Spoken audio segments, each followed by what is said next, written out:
Queridos amigos, luz do mundo e sal da terra, bom dia, boa tarde, boa noite. Meu nome é Dario Bueno e também sou conhecido como Burro. Fui vereador em Jacareí, cidade do interior do estado de São Paulo. Como sempre começamos as nossas conversas, bem-aventurado é o povo, cujo Deus é o Senhor, Salmo 144. E a grande promessa do Evangelho, se você tiver a fé do tamanho de um grão de mostarda, nada lhe será impossível. E o presente de um grande amigo meu, Oséias capítulo 4, versículo 6, por falta de conhecimento, foi destruído meu povo. Estamos falando sobre fé na política e entendo política como cuidar da cidade. E fé, apresento para vocês uma definição que encontrei num tratado sobre política, o livro A República de Platão, em que ali é exposto que fé é uma das etapas do conhecimento, né? Você tem a suposição e a fé como opinião, e o entendimento e a ciência como inteligência. Opinião é uma certeza mais temporária, porque está relacionada com a aparência das coisas, e inteligência é uma certeza mais duradoura, porque está relacionada com a essência das coisas. Então, portanto, fé é você transitar da aparência das coisas para a essência das coisas. Isto é, você transitar do visível para o invisível. E o que a gente está vendo, né, no Brasil, nesse momento, é a questão do impeachment, né, e esse tudo indica que a comissão que está apreciando a admissibilidade do impeachment vai encaminhar, né, então, a questão do impeachment para o plenário, né, e assim, e o assunto continua, né, e continua aí exaltando os ânimos de todos os lados, né, então, sim, tem os que são a favor do impeachment, os que são contra o impeachment e os oportunistas que estão esperando, né, as coisas acontecerem para estar do lado do vencedor, né. Então, a gente sempre teve essas três dimensões, né, em todas as questões, né, não só nessa questão, mas em várias questões também, né. Então, assim, o que a gente vê é uma coisa muito comum, né, e muito natural e normal, né. E os ânimos se exaltam mesmo, né? E aí a gente vê que a autora do impeachment, a doutora Janaína Pascoal, professora da USP, né? Aí num dos comícios aí ela se destemperou, né? E esse destempero é muito comum, né? Por conta da euforia, né? A gente sabe que as pessoas no meio de uma multidão, elas se comportam de uma maneira que elas não se comportariam, né, de maneira isolada, né? Aí a gente vê, né, assim, uma pessoa sozinha e uma pessoa numa torcida de futebol, por exemplo, né? Comportamento ali, a pessoa não se reconhece, né? E é claro que essa euforia, né, assim, ela chama a atenção das pessoas e é estranho e acaba sendo divertido, né, pro outro grupo, né? Isso aí é totalmente natural, né? Assim, e tanta liberdade de expressão da pessoa que se exalta, né? E dos outros que riem, né? E que bom que existe o riso como, né, um primeiro contato com o estranhamento, né? Porque o riso, ele, assim, por mais que ele seja, assim, muitas vezes bastante, ele fira, né? Ele incomode, né? Mas ele relaxa também, né? Então, assim, e a coisa continua, né? Dessa maneira, né?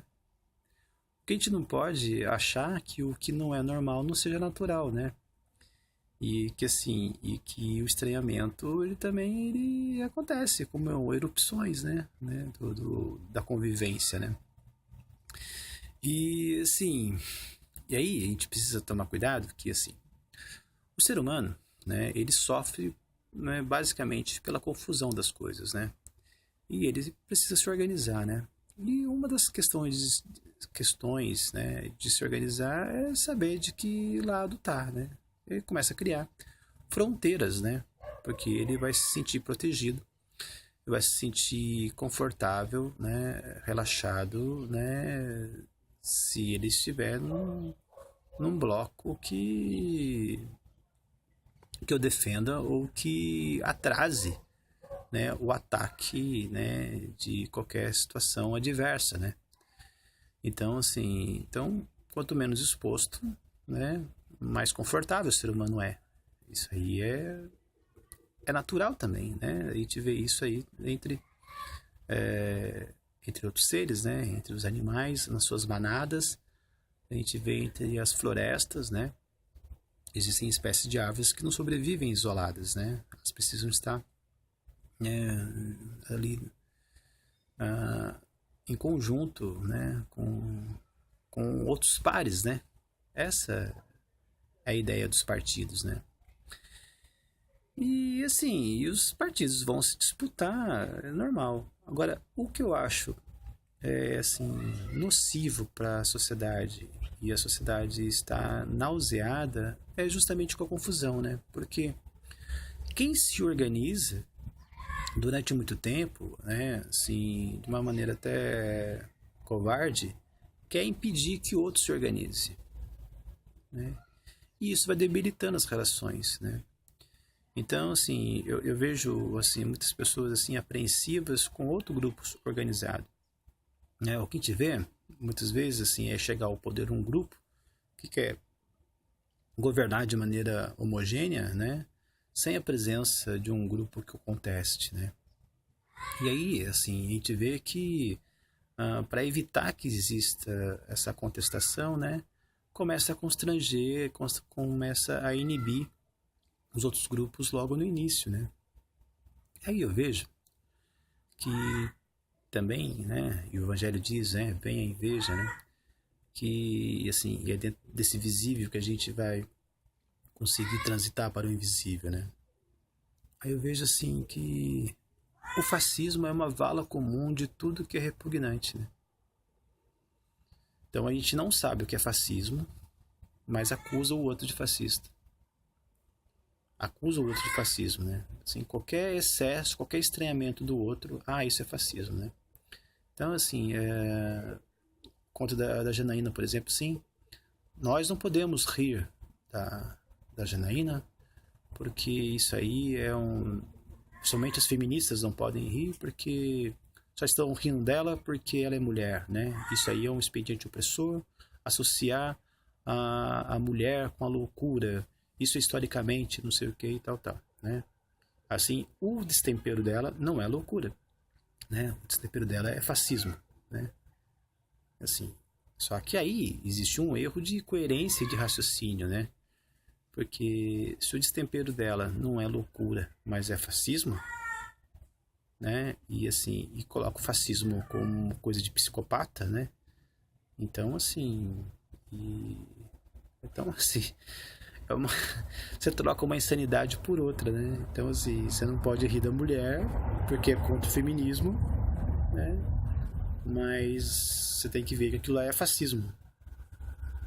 Ela não é louca porque historicamente associaram a loucura com as mulheres para perseguir as mulheres, mas pode associar ela como fascismo, que na cabeça dessas pessoas que estão fazendo essa interpretação é uma psicopatia, né? Então, assim, e aí a gente precisa tomar muito cuidado com isso, né? Porque começa a virar uma vala comum, né? E aí a gente perde, né?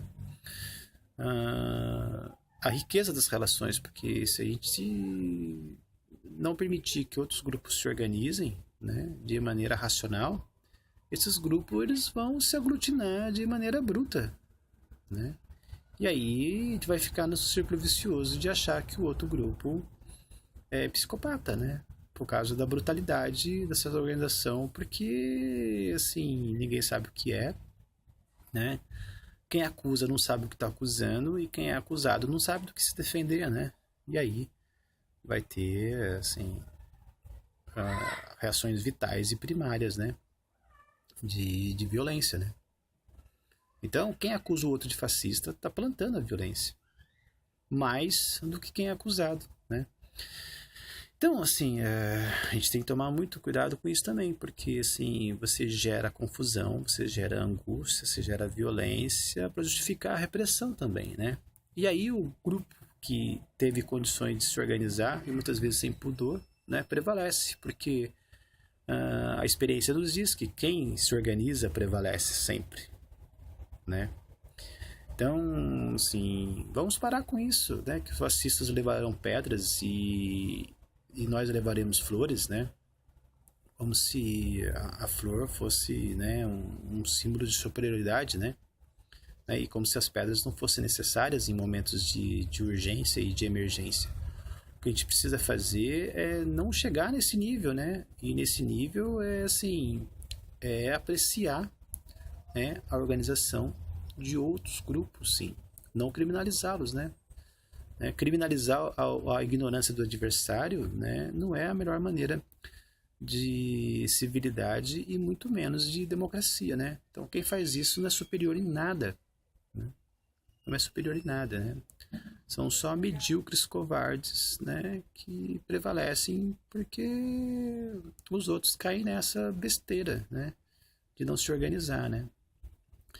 Então, assim, e parar também de dizer que organização é pessoas totalmente bem comportadas, né? Não existe nada mais repressor do que isso, né? Isso que justifica toda a indústria aí, da farmacêutica aí, de tarjas pretas, né? Então, assim, essa geração ritalina aí, então, né, eu acho que as pessoas vão ter as suas euforias sim, as pessoas devem dar cambalhotas em momentos de alegria, devem vibrar com o gol, devem gesticular, sim, né? Se você se intimida com isso, né? Assim,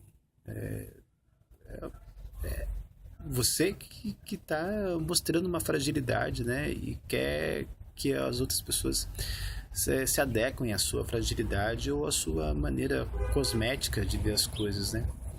Nem digo estética, porque estética está mais relacionada com a natureza de cada um, né? Então, assim, vamos apreciar, né, a liberdade e a beleza de outros se organizarem, né? Não vamos fazer do fascismo uma coisa vaga e colocar todo mundo que nos é estranho nessa vala comum, né? Essa é uma grande violência sendo exercida pelo canto das sereias, né? A força não é feita só de bravatas e de clavas, né? Existe o canto da sereia aí, que é essa confusão, que é essa questão aí de falta de coerência, né? Então, assim, e vamos nos organizar, né? E respeitar a organização do outro. Eu acho que aí a gente começa a ter respeito nas relações, né? Aí sim é você cultivar, né, a diversidade, né? Então, levaremos pedras quando forem precisos, né? E levaremos flores, né, quando não precisarmos mais dessas pedras, né? E então, assim, a gente precisa ter esse mínimo de coerência, né? Então, eu vejo filósofos criminalizando a ignorância de adversários. É um grande desperdício, né? Porque as pessoas querem organização, as pessoas querem um pouco de paz, as pessoas querem um pouco de previsibilidade, né?